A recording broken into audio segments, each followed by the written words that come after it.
अस्सलाम वालेकुम स्टूडेंट्स। आज हम चैप्टर नंबर 21 स्टार्ट कर रहे हैं। स्मार्ट सिलेबस में इसका जो पहला टॉपिक है वो है match defect and binding energy.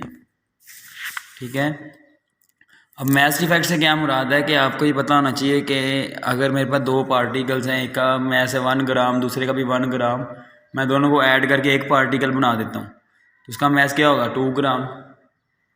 इसी तरह आपको देखें न्यूक्लियस बनता है प्रोटॉन और न्यूट्रॉन के मिलने से, तो प्रोटॉन और न्यूट्रॉन के मैस का सम फिर न्यूक्लियस के मैस के बराबर होना चाहिए ना, लेकिन ऐसा नहीं होता।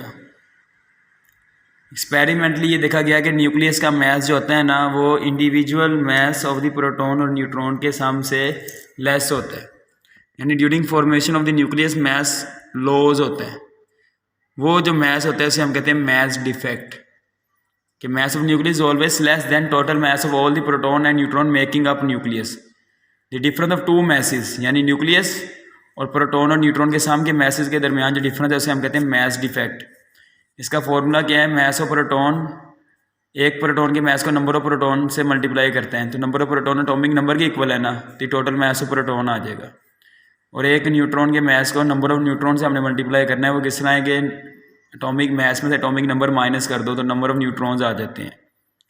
इनको मल्टीप्लाई किया तो टोटल मैस ऑफ न्यूट्रॉन आ जाएगा, दोनों को ऐड किया तो इसमें से माइनस करें मैस ऑफ न्यूक्लियस तो क्या आता है मैच डिफेक्ट। ठीक है, और मैच डिफेक्ट की डेफिनेशन फिर फॉर्मूला आपने लिखना है। अब आपने आइंस्टाइन इक्वेशन पढ़ी हुई है E = mc², उसके मुताबिक हमने ही पढ़ा कि मैस अगर लॉज हो मतलब एनर्जी लॉज होती है, तो आपको पता होना चाहिए during formation of the nucleus energy release होती है, और वो एनर्जी कहाँ से आती है, वो इस मैस लॉज की वजह से ही आती है। कि एक्चुअली यही जो mass during formation of nucleus loss होता है वो किस में कन्वर्ट हो जाता है, एनर्जी में, और उस एनर्जी को हम कहते हैं बाइंडिंग एनर्जी। कि amount of energy release during formation of nucleus या amount of energy required to break nucleus into its parts, उसे हम कहते हैं बाइंडिंग एनर्जी। या बाइंडिंग एनर्जी हम कह सकते हैं वो एनर्जी जो न्यूक्लियस बनने के दौरान रिलीज होती है, या वो एनर्जी जो न्यूक्लियस को तोड़ने के लिए हमें देनी पड़ती है, इसे बाइंडिंग एनर्जी कहते हैं। उसका फॉर्मूला क्या है, match defect into speed of light square by Einstein equation. और डेल्टा एम की जगह हम यहाँ पे ये भी पुट कर सकते हैं। जब ये पुट करेंगे तो सबके साथ सिर्फ क्या आ जाएगा, स्पीड ऑफ लाइट का स्क्वायर आ जाएगा, तो ये हमारे पास बाइंडिंग एनर्जी का फॉर्मूला बन गया। तो शॉर्ट में ही दोनों डेफिनेशन आ सकती हैं। इसके अलावा उसने इस टॉपिक में ग्राफ एक डिस्कस किया, ये ग्राफ है मैच डिफेक्ट पर न्यूक्लियन के दरमियान। आपको पता है ना एटॉमिक मैस को न्यूक्लियन नंबर भी कहते हैं। एक एटम है उसका मैस, एटॉमिक मैस अगर 15 है मतलब उसमें नंबर ऑफ न्यूक्लियंस 15 हैं, न्यूट्रॉन और प्रोटॉन को मिलाकर न्यूक्लियंस कहते हैं। तो मैच डिफेक्ट को एटॉमिक मैस पे डिवाइड करने का मतलब क्या है, मैच डिफेक्ट पर न्यूक्लियन और एटॉमिक नंबर के दरमियान हम ग्राफ ड्रा करें तो कुछ इस तरह का ये ग्राफ बनता है। इस ग्राफ में यहाँ पे आपको ये पता होना चाहिए कि यहाँ पे ना हमने मैच डिफेक्ट का फॉर्मूला ये लिखा है इस ग्राफ के लिए ना, यहाँ पे मैस ऑफ न्यूक्लियस को पहले लिखा हुआ है, और आप देखें ग्राफ में से वैल्यू जो लेबल की है, हाइड्रोजन की वैल्यू उसने 0 लिखी हुई है कि हाइड्रोजन का मैच डिफेक्ट 0 होता है, तो 0 डिवाइड बाय उसका एटॉमिक मैस आंसर 0 ही आएगा, क्योंकि हाइड्रोजन में एक ही तो प्रोटॉन होता है, बेचारा किसी से मिलेगा ही नहीं, तो क्या मैस लॉस होगा। और हाइड्रोजन के बाद बाकी जो एलिमेंट्स हैं उनका मैच डिफेक्ट पर न्यूक्लियन ज़्यादा है। ये मैच डिफेक्ट यहाँ पे इंक्रीज़ कर रहा है, यहाँ पे नेगेटिव में उसने वैल्यू ली हुई है ना, यानी नेगेटिव में इंक्रीज़ कर रही है, तो एक्चुअली वो इंक्रीज़ कर रही है। और सबसे ज़्यादा match defect per nucleon iron का होता है। ये MCQs में भी आ सकते हैं, यानी कि पीरियोडिक टेबल में मिडल एलिमेंट्स तक जाते हुए मैच डिफेक्ट पर न्यूक्लियन बढ़ता है, यानी एक न्यूक्लियन के लिए जो मैच लॉस हो रहा है या एक न्यूक्लियन के से जो मैच लॉस आ रहा है वो पीरियोडिक टेबल के मिड तक इंक्रीज़ करता है, फिर डिक्रीज़ करना शुरू हो जाता है। ये इंक्रीज़ कर रहा है नेगेटिव में, यानी कि ओवरऑल इंक्रीज़ ही कर रहा है, आप यही कह सकते हैं कि इंक्रीज़ कर रहा है वो। ठीक है, ये वैल्यूज़ यहाँ पे आप -0 की 1-2 वैल्यूज़ आप यहाँ पे शो करवा देना नेगेटिव में। ठीक है, अगर ना भी करवाएं तो आपको इशू नहीं है, लेकिन आप 1-2 बचाए सिर्फ करवा देना, इधर चाहे आप ना ही लिखना। अब यहाँ पे आप बता देना यहाँ पे कि ग्राफ है बाइंडिंग एनर्जी पर न्यूक्लियन और एटॉमिक मैस के दरमियान, और ये ग्राफ क्या बता रहा है, binding energy per nucleon periodic table में तमाम एलिमेंट्स की सेम नहीं है, वो भी मिडल एलिमेंट तक पहले इंक्रीज़ करती है फिर डिक्रीज़ करना शुरू हो जाती है। और बाइंडिंग एनर्जी पर न्यूक्लियन सबसे ज़्यादा आयरन के लिए होती है, क्योंकि उसका मैच डिफेक्ट पर न्यूक्लियन सबसे ज़्यादा है, और हम कह सकते हैं फिर सबसे स्टेबल एलिमेंट पूरे पीरियोडिक टेबल में आयरन है, यानी इसका न्यूक्लियस को तोड़ना सबसे ज़्यादा मुश्किल है। तो this graph shows binding energy per nucleon in periodic table increase till reach its maximum value 8.8 mega electron volt, फिर वो डिक्रीज होती हुई 7.6 मेगा इलेक्ट्रॉन वोल्ट हो जाती है, यानी यूरेनियम पे जाके। और iron is the most stable element, सबसे ज़्यादा binding energy per nucleon iron के लिए होती है, ठीक है, यानी 8.8। अब यहाँ पे एक इसी टॉपिक में उसने ना बाइंडिंग एनर्जी कैलकुलेट करके समझाई है, एक वो हीलियम की उसने निकाली है कि हीलियम का अगर हम मैस डिफेक्ट निकालना चाहते हैं तो क्या होगा, उसका टोटल मैस ऑफ प्रोटॉन कितना आएगा, एक प्रोटॉन के मैस को 2 से मल्टीप्लाई करेंगे, टोटल मैस ऑफ न्यूट्रॉन कितना आएगा, एक न्यूट्रॉन के मैस को नंबर ऑफ न्यूट्रॉन से मल्टीप्लाई करेंगे। आपको पता है ना हीलियम में 2 प्रोटॉन 2 ही न्यूट्रॉन होते हैं, और उसमें से एक्सपेरिमेंटल मैस ऑफ हीलियम हमने माइनस करना है। अब यहाँ पे मैस ऑफ प्रोटॉन की हमने ये ना एटॉमिक मैस यूनिट में वैल्यू लिखी है, ये ज़बानी याद रखनी है आपने, आगे न्यूमेरिकल में भी यूज़ होनी है, 1.007276। फिर 2 से मल्टीप्लाई किया, फिर मैस ऑफ न्यूट्रॉन की एटॉमिक मैस यूनिट में वैल्यू 1.008665, इसको 2 से मल्टीप्लाई किया, और ये मैस ऑफ हीलियम का एक्सपेरिमेंटल मैस है, इसको कैलकुलेट करके ये आंसर आता है। अब एटॉमिक मैस यूनिट इतने केजी के बराबर है, तो इसको इससे मल्टीप्लाई किया तो हमारे पास ये मैस डिफेक्ट केजी में आ गया। बाइंडिंग एनर्जी का फॉर्मूला है डेल्टा एम सी स्क्वायर, इसमें डेल्टा एम की वैल्यू पुट की, स्पीड ऑफ लाइट पुट किया, सोल्व किया, ये आंसर आया। इसको फिर हम इलेक्ट्रॉन वोल्ट में कन्वर्ट करके ये हमारे पास आंसर आ गया। तो आपको इस तरह बाइंडिंग एनर्जी कैलकुलेट करनी आनी चाहिए।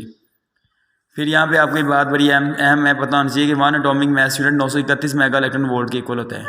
अब ये फॉर्मूला यूज़ करें, इसमें 1 एटॉमिक मैस यूनिट की वैल्यू केजी में पुट करें, यानी कि ये वाली स्पीड ऑफ लाइट के स्क्वायर से मल्टीप्लाई करें, आंसर जॉल में आएगा, उसे फिर इलेक्ट्रॉन वोल्ट में कन्वर्ट करें, फिर मेगा इलेक्ट्रॉन वोल्ट में कन्वर्ट करने, तो आंसर ये आता है 931, यानी 10 की पावर 6 पे डिवाइड करना है इलेक्ट्रॉन वोल्ट में कन्वर्ट करने के बाद, तो मेगा इलेक्ट्रॉन वोल्ट में आंसर आता है 931 मेगा इलेक्ट्रॉन वोल्ट, ठीक है। अब अगला टॉपिक मैं जो यहाँ पे डिस्कस कर रहा हूँ वो है रेडियो एक्टिविटी। मैथ्स बेटे बाइंडिंग एनर्जी ज़्यादातर शॉर्ट में ही आता है, इसकी डेफिनेशन बाकी जो ग्राफ्स हैं बुक से आप पढ़ लेना, इनका कॉन्सेप्ट आप क्लियर रखना अपना, कोई मुश्किल बात नहीं है। अब रेडियो एक्टिविटी क्या है, रेडियो एक्टिविटी प्रोसेस है ऑफ स्पॉन्टेनियस एमिशन, एमिशन से पहले आप स्पॉन्टेनियस लिख देना, यानी खुद ब खुद, of radiation from heavy element is called radio activity, और वो एलिमेंट जो रेडिएशन इमिट करते हैं उन्हें हम कहते हैं रेडियो एक्टिव एलिमेंट्स, ठीक है। वो एलिमेंट जिनका एटॉमिक नंबर 82 से भरा होता है वो अनस्टेबल होते हैं और वो रेडियो एक्टिव एलिमेंट होते हैं। पहला रेडियो एक्टिव एलिमेंट 92 यूरेनियम, यानी यूरेनियम जिसका एटॉमिक नंबर 92 होता है, बैकरोल ने डिस्कवर किया था। अब यहाँ पे ना आपको पता होना चाहिए रेडिएशन इमिट होती हैं रेडियो एक्टिव एलिमेंट से, वो 3 तरह की होती हैं, alpha beta gamma.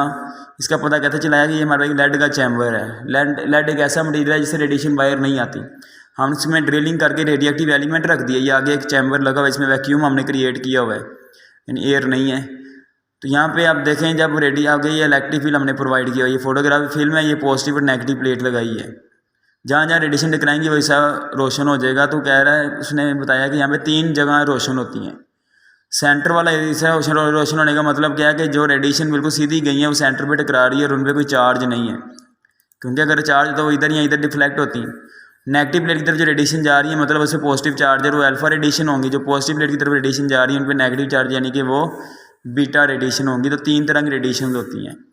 Alpha radiation जो होती है ना, वो पता चलाया गया कि वो हीलियम न्यूक्लियाई हैं, यानी हीलियम का न्यूक्लियस होती हैं अल्फा रेडिएशंस, जिसमें 2 प्रोटॉन 2 न्यूट्रॉन होते हैं, यानी हीलियम एटम अगर आपने दोनों इलेक्ट्रॉन दे दे तो अल्फा पार्टिकल बन जाता है, और अगर इलेक्ट्रॉन दोनों वापस ले ले तो फिर हीलियम एटम बन जाता है। इस पर चार्ज 2e होता है और मैथ का 4u यानी 4 एटॉमिक मैस यूनिट होता है approximately. Beta particle fast moving electron है, इस पर चार्ज नेगेटिव होता है और मैस ही है। बीटा पार्टिकल बाज पॉजिटिव भी होते हैं, हम आगे जाके इसको भी पढ़ेंगे। फिर गैमा रेज होती हैं, दे आर इलेक्ट्रोमैग्नेटिक वेव्स, उन पर ना कोई चार्ज है ना कोई मैस है। तो रेडियो एक्टिविटी वाले टॉपिक में ये आपको बेसिक बातें पता होनी चाहिए। फिर न्यूक्लियर ट्रांसमुटेशन है, ये मैट्रिक में भी आपने पढ़ा है। न्यूक्लियर ट्रांसमुटेट का मतलब होता है चेंज हो जाना। तो न्यूक्लियर ट्रांसमुटेशन का मतलब क्या है कि आपको पता होना चाहिए आपकी radio active element radiation emit करता है तो एक न्यू एलिमेंट में चेंज हो जाते हैं। इस फिनोमेना का नाम है न्यूक्लियर डिके या न्यूक्लियर ट्रांसम्यूटेशन, ठीक है। अब law of conservation of charge mass energy hold करते हैं न्यूक्लियर ट्रांसमुटेशन में। अब यहाँ पे 3 तरह की ट्रांसमुटेशन या डिके होते हैं। पहले अल्फा डिके। अल्फा डिके में क्या होता है, radio active element alpha particle को इमिट करता है और अपना न्यूक्लियस न्यू फॉर्म में चेंज करता है। अब ये एक इसकी जनरल इक्वेशन है अल्फा डिके की। एक्स यहाँ पे पेरेंट एलिमेंट है, वाई यहाँ पे डॉटर एलिमेंट है, ये अल्फा पार्टिकल है जो हीलियम का न्यूक्लियस होता है। तो पता होना चाहिए जब अल्फा पार्टिकल इमिट होता है तो एटॉमिक नंबर में 2 की कमी आती है, एटॉमिक मैस में 4 की कमी आती है। फिर ही दोनों तरफ एटॉमिक नंबर बराबर रहेगा ना। देखें इधर जी है तो 2 तो इसने ले ली थी तो Z-2 हो जाएगा। 4 इसने ले लिया, एटॉमिक मैस 4 हीलियम के से आ गया, इधर क्या आ जाएगा A-4। इसकी एग्जांपल फिर दे देनी है रेडियम।